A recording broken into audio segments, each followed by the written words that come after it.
Well guys, good morning. More explosive and critical forensic details are finally being unveiled in these new MPD legal documents. What else did Bethany hear, and what could all of this mean? First up, I'm going to read you a short passage from one of these new documents, and then we can kind of unpack it and assess it from there. Quote, Bethany told me prior to hearing the firecracker, she thought she heard Murphy bark.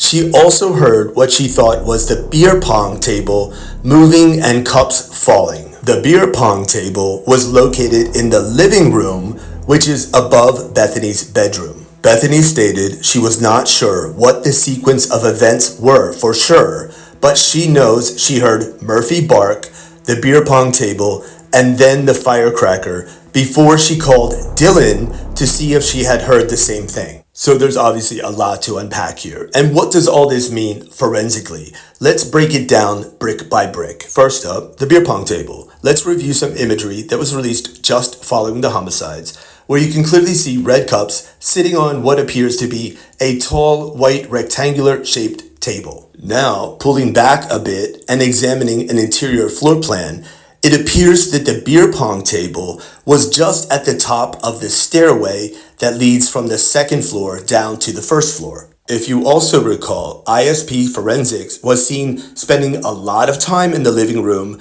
in front of that exact window area. Well, guess what? Blood was found in the living room. And guess where it was found? Yes, on the beer pong table. So let's combine this with all of the other intel we now know from Bethany. And what might this indicate? What this might indicate and confirm to me personally, something that we have talked about extensively here all along. Did a struggle originate in the living room or common areas on the second floor? We know a neighbor reported hearing a dog barking, likely Murphy, at 1122 King from 4 to 4:45. We also know Bethany reported being awakened by the sound of something she described as a firecracker and a flash.